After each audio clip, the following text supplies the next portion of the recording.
Good evening and a warm welcome to State of Business on Art Television. I am Samindri Javardhana. Let's look at the headlines first. World Bank approves a $25 million loan to Sri Lanka to improve the transparency and efficiency. Annual death toll from road accidents has exceeded 3,000, warns Automobile Association of Ceylon. News in detail. The World Bank yesterday approved a $25 million loan to Sri Lanka to improve the transparency and efficiency of co-government and public financial management functions. Accordingly, the public sector efficiency strengthening project of World Bank will help strengthen the institutional capacity of the Ministry of Finance to improve efficiency and deliver better services. The use of information technology and greater human resource capabilities will be the key drivers of this 5-year project. The European Union will be a partner in PSEP with a technical assistance grant of €10 million to help strengthen co-public finance and accountability institutions. The $25 million loan from the International Bank for Reconstruction and Development has a final maturity of 28 years, including a grace period of 11 years. World Bank Country Director for Nepal, Sri Lanka and Maldives, Ida Ridio, says the project will leverage international experience in public financial management to increase the impacts of the outcome.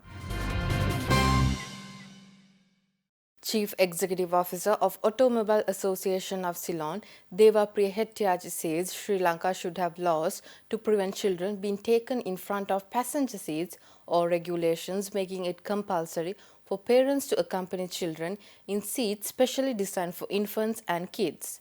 He made these observations yesterday, speaking at a campaign to protect future generations organized by the Automobile Association of Ceylon. Now you might have seen about 2 weeks back, a child was thrown, while was taken in the vehicle. Due to an accident, the child was killed. So this restraining children in vehicles is an important topic which is nobody paying any heed to it. So they don't know how to take a child in a motor vehicle.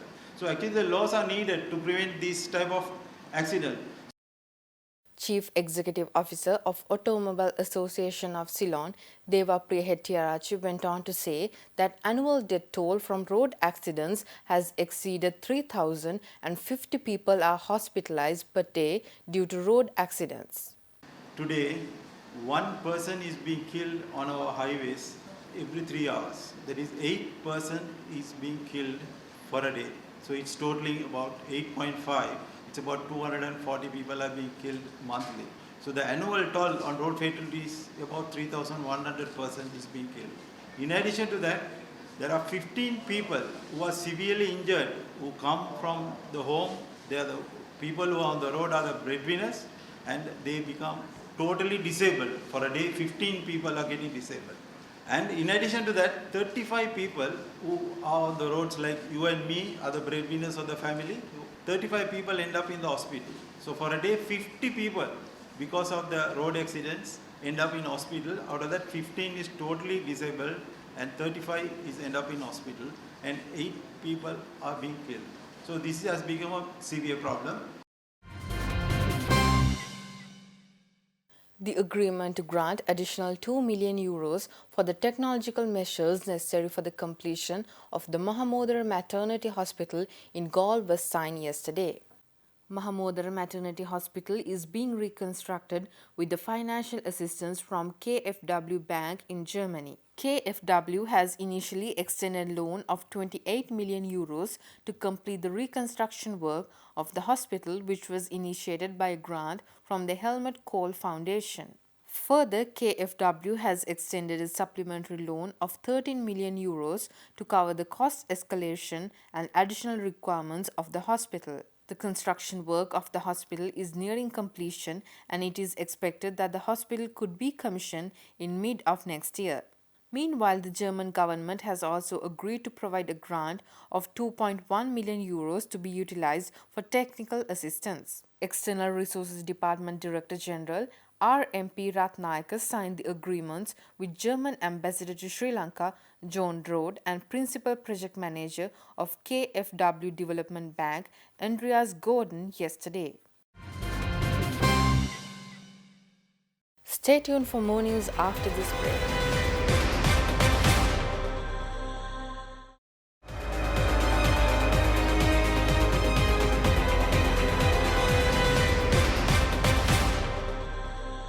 Welcome back after the break.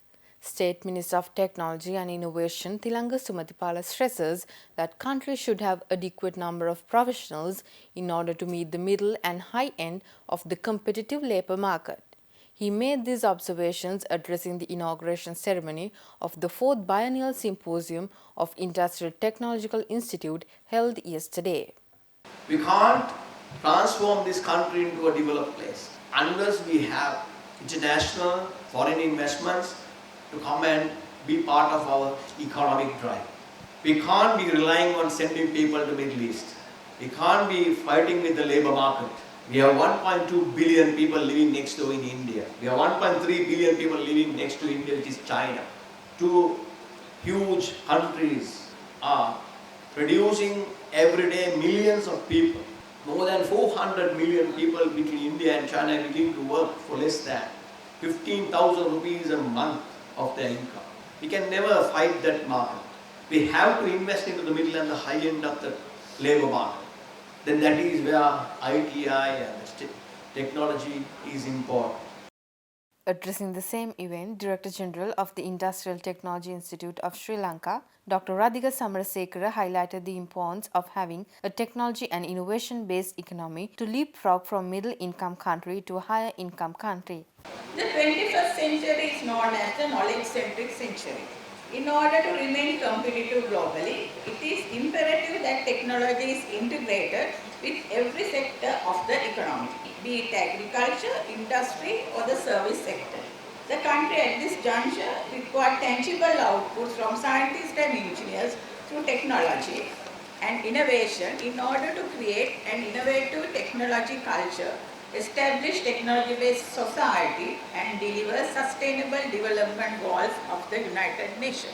The newly appointed government has pronounced its commitment towards technology and innovation-based economy, which is a must in transforming our country from the middle income status to a higher category.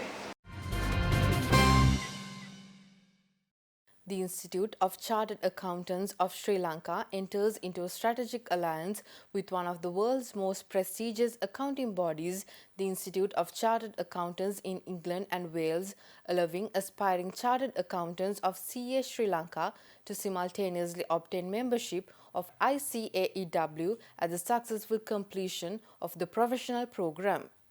The agreement was signed by CA Sri Lanka President Jagat Pereira and Executive Director of Learning and Professional Development at the Institute of Chartered Accountants in England and Wales, Mark Prothero, at a ceremony held in Colombo last Monday.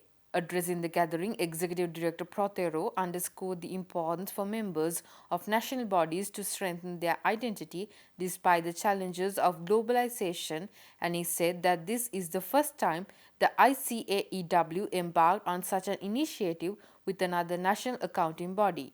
Students of CA Sri Lanka will have to only complete 3 subjects of the ICAEW curriculum instead of 3 subjects of the CA Sri Lanka curriculum to obtain dual membership of both ICAEW and CA Sri Lanka simultaneously. CA Sri Lanka officials also said that the students must sit for the corporate reporting, strategic business management and case study papers of ICAEW examinations. Meanwhile, CA Sri Lanka also awarded scholarships to high-performing students to take advantage of the new dual membership opportunity.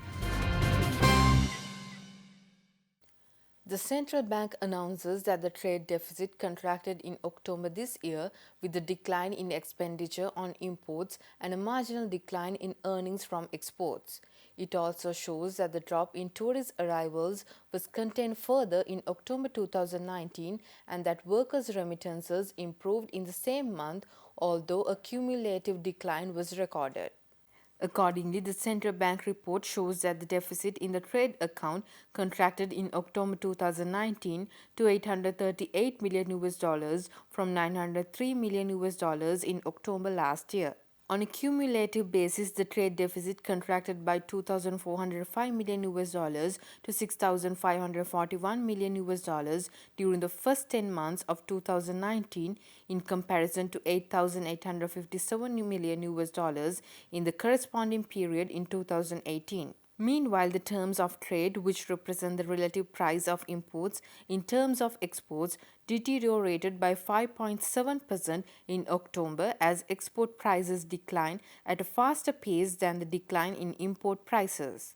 In cumulative terms, the terms of trade deteriorated by 0.8% during the first 10 months of 2019 in comparison to the corresponding period of 2018. Earnings from merchandise exports declined marginally by 0.2% to 977 million US dollars in October 2019 as a result of lower agricultural exports. Earnings from textiles and garments increased in October 2019 following the slight decline recorded in September 2019 on a year-on-year basis, supported by higher demand for garment exports from all major markets. However, earnings from petroleum product exports continued the declining trend observed in the recent past, mainly due to low bunkering prices in line with lower crude oil prices in the international market.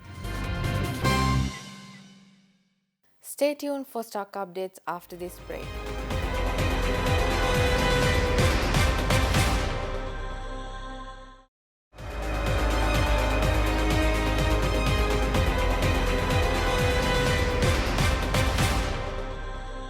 Welcome back. Trading at Colombo Stock Exchange ended on a mixed note today. The all-share price index dropped 3.24 points to close at 6,059.09 and the S&P SL 20 gained 7.81 points to close at 2,953.10. The turnover was 224 million rupees and over 7 million shares were traded. Up next are forex rates.